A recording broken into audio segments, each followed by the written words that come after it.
Thread milling is the topic of this video. Welcome to episode 9 of CNC Router Beginner to Pro. So first I'd like to start out in showing you how I cut an M10 thread in this piece of aluminum. Then I will show you the different tools, so the bits actually that I used, or end mills. And then I'll show you how to set up Fusion 360 to allow you to cut successfully a thread on your machine.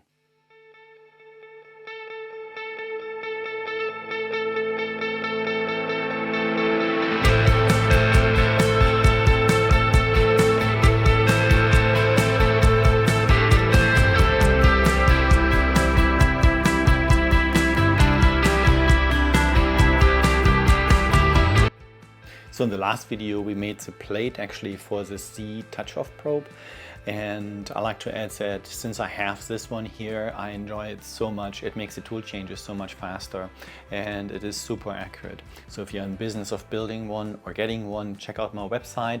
There is a complete plan actually, and I also have a video on how I make this if you want to would like to make your own. But my point is that you only zero out the workpiece one time, and after that my controller calculates in the macro actually for this the offset, the tool offset, going from one tool to the next tool to the next tool. There's always a tool offset automatically calculated. So all I have to do is go to its program position, which is on the table, like right there. That's why we made that tool holder, or that holder for it. And when I say in the macro I hit the button, then it goes automatically to that point, it touches off, and it's ready to go. That makes it so convenient.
Short interruption here.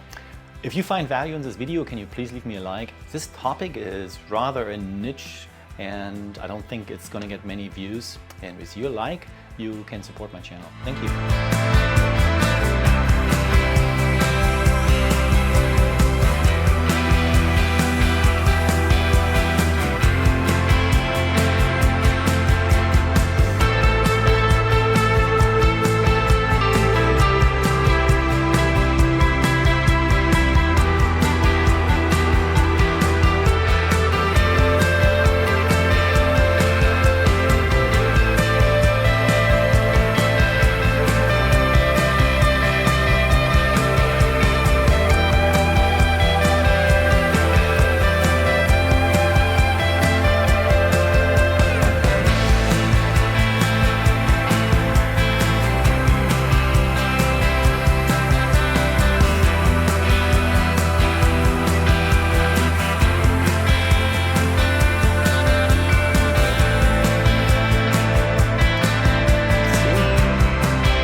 Well, that's nice. That fits actually on the first trial. That's very good. I like it. Yep, that's good fit.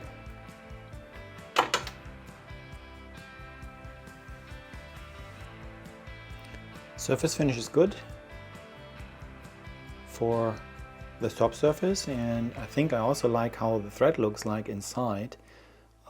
That's a very nice finish inside. I'm totally happy with that. There's an important upgrade that I made when it comes to clearing out the chips from small diameter holes, especially if these are blind holes. So here I show you the first version of a so-called fog buster I had, and as you can see, the deeper the tool goes in, there's just no air going into the hole, and that has just to do with the fact that the nozzle can't go there. And so my version of the Cool Mister, the JBWorx Cool Mister that you find on my webpage, has this tube right here, and that allows for a nice angle to go in. However, when I do the thread milling, I have one version where I bend the front of the tube, and that actually allows you to get really close to the end mill and avoid the nut, the collet nut actually, and that makes for very nice chip clearing. I think that is worthwhile having, and just one of them is the cost of one end mill. So there's 3 parameters that we need for cutting a thread. The major diameter, well, that's easy, it's an M10 thread, so it's 10 millimeter. The minor diameter, minor diameter, not so easy. If you're a machinist, then you know those values from top of your head. But let's say you're coming from a woodworking background, where do I get that information of the minor diameter and the pitch? Well, it doesn't matter if it's imperial or metric. These 3 data points you have to have and have to enter into Fusion 360. Now, I use a book right here. It's Tabellenbuch Metall. It's German.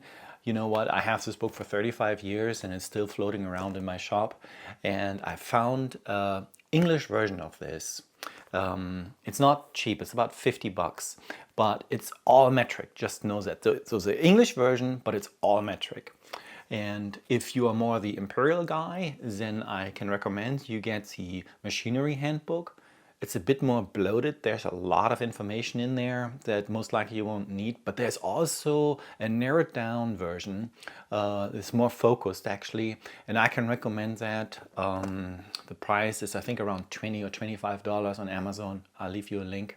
There's also the engineering black book. I can recommend that as well. But you need some source of that data that you can trust.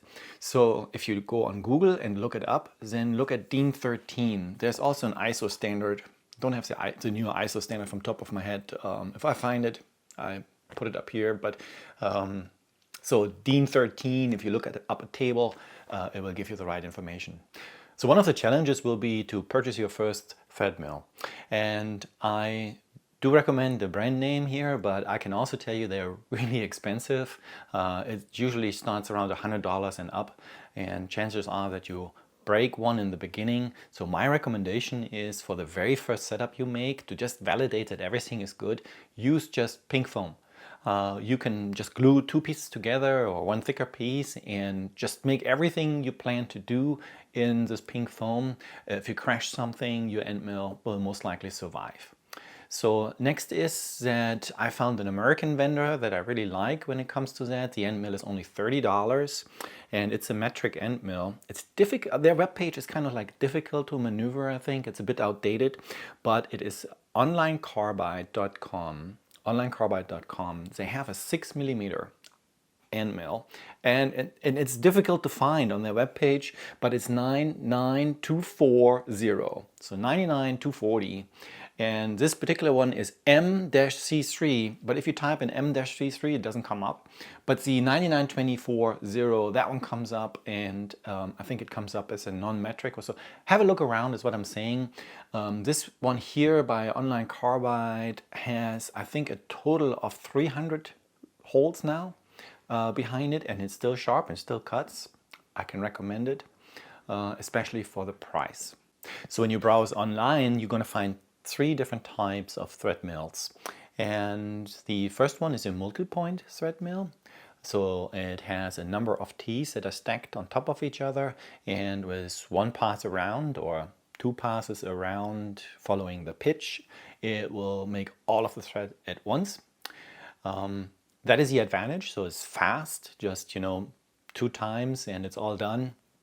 For smaller diameters, I think it's not so good, because it makes all of the chips at that pass, so all of the threads, and that causes all of the chips to go, especially if you have a blind hole in there. So all of the chips are generated. There's a whole volume of chips that is generated in a small amount of time, is what I'm saying. And clearing them out, especially out of small diameter hole, is a problem. Next is that they also have a bit more cutting force, so the deflection of the tool is usually higher, so you probably need a spring pass on them. But so I don't find them a good choice for a router. The next one you see has 3 teeth or 2 teeth at the bottom, and I don't like that one so good either. Let me also add that either one of those versions, so the one with the multi-stacked teeth, multi-point, or the one with the 3 teeth, can only make one type of thread. One type of thread, one pitch of thread, because the pitch is within the stacking of those teeth. Now, if you like to know more about that, I have a former video that I made about thread milling when I made my table, my machine table, and I will link it right here so you can get more information if you like. So I like the single pitch or also single point end mill or thread mill much better. The reason is that it can make a multitude of different threads, so that's a big cost saving for us hobbyists. And the next one is it has lower cutting forces. It generates the chips over a longer period of time because it has to go in a spiral up the entire hole. So that drawback is that it will take longer, but I'm completely fine with that. Therefore it gives me time to clear out the chips and I don't have a chip weld. No matter which one of those 3 you would use, the advantage really of that is that if you ever break one, it's kind of like it's not a big event, so to speak. Yeah, the end mill is gone, but you take it just back out of the hole, you know, it fits into the hole. Now a tap, you break a tap off in, you know, an expensive product or a customer's product or in a big plate that is almost finished. And that tap most likely will need to be EDM'd out. Or, you know, if I would look at that table, if I would break a tap in that, then that whole, oh, well, yeah, if I can't get it back out, I can't get it back out, it will just not be usable. So, and that is one of the advantages of thread milling, that if something breaks, you just start over at the same hole. The next one is that it is adjustable. So you can adjust the fit of the components that have to thread together, and I think that is also an advantage. So here I am in the tool library, and you will need to create a tool for a single point thread mill. As I know of, there isn't one in Fusion, so in the Fusion library. So I have here, you know, under general, the information of where it is and the number, but the meat here is in the cutter for the geometry. So you see that this is a multi-point thread mill. That important here is the number of teeth and the number of flute. So that will be a little bit confusing. But like I mentioned before, the teeth are the individual teeth that are stacked on top of each other. So for a single point cutting tool, the number of teeth will be 1. And then the number of flutes will be the teeth that you have on the circumference. And on that tool here, on mine, it's 4. So that it'll be here up on top. So 4 flutes, number of teeth, 1. And of course, it's a 60-degree cutting tool. And then, you know, just follow along with the rest of the information here. There is one other thing that I like to share with you, and I had to look that up in the beginning a couple times, and that is, where is Z0 for this tool? It's not the cutting edge, actually, the tip of this edge. It's not the tip of the triangle where it makes your cut. It's actually the bottom of your tool. Okay, so the bottom of your tool will be your point for Z0. What does that mean? Well, that means if you want to have your thread go all the way through, you will have to make an offset, a negative offset to the bottom contour of your hole. So basically what I'm saying is, you know, give it 0.5 or 1 millimeter more, depending on that distance from the 0 plane to the tip. And that will make sure that you get your thread cut all the way through the hole. All right. So when you make your model in Fusion, then you don't need to like create the thread like with this tool right here inside your model drawing. That's not necessarily really, and if you have like a lot of threads, it needs to be all rendered and becomes actually an obstacle. Your computer gets slower. So, but I want to show you something inside the sketch, and when you open your sketch, then Important is that you take the diameter, the correct minor diameter for a thread. So here I use 8.6 millimeter for an M10. So what I like you to do is draw the correct diameter. The pitfall is in the beginning, the mistake I did often is I know I need an M10 thread. Well, guess what? I made it a 10 millimeter circle, and that's wrong. That won't work. So use the minor diameter and start with that in your sketch. So in the manufacturer workbench or environment, I like to start actually with the bore, and like to show you something right here that I think is an important feature, and that is in the passes tab. We need to have a finishing pass. So you see that we're going down into the hole here with a spiral, and that's a 3-degree spiral that I normally set. It's default is 2 degrees, and depending on your machine you can leave 2, you can go up to 5 or 6 degrees for a more aggressive cut, and I just like to use 3. That always gives me good chip clearing. And please check finishing pass. That's important because this type of spiral can give you a slightly conical hole. So the hole diameter is not quite the same top to bottom, and the finishing pass will take care of that. And my finishing step over here is 0.5 millimeter, but however normally I do more like 0.2 millimeter. 0.2 is just fine. 0.5 is a bit much actually. I did that today to have some chips flying. And climb cutting, also important. If your machine supports it, please use the climb cut. It's later on even more important. I come back to that in a second. So on the thread milling tab, or the thread milling toolpath, I like to put in 2 passes.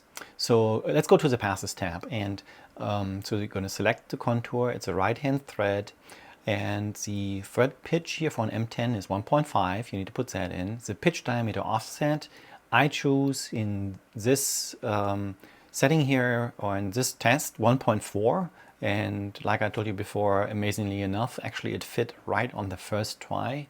1.38 was my preferred diameter before that, but 1.4 for this particular bolt made a very nice fit.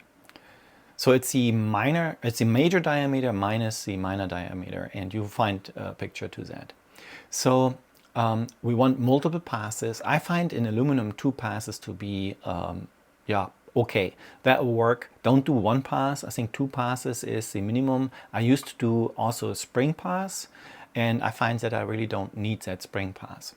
Now the step over is something I like you to work with. And if the simulation actually will make in the first pass almost no cut, then it's not intuitive, but reduce the amount of step over. It's almost like the step over will be for the second pass. So it's the final depth of the second pass is this figure. So think of it this way, and that will help you to get the step over correct. So in this instance here, my step over is 0.2 millimeter, and that gave me 2 good cuts. The next one is the direction. Choose climb cutting. I think for thread milling, climb cutting is a right way to go. The climb cut will actually eject the chip behind the cutter, so behind the bit or behind the flute.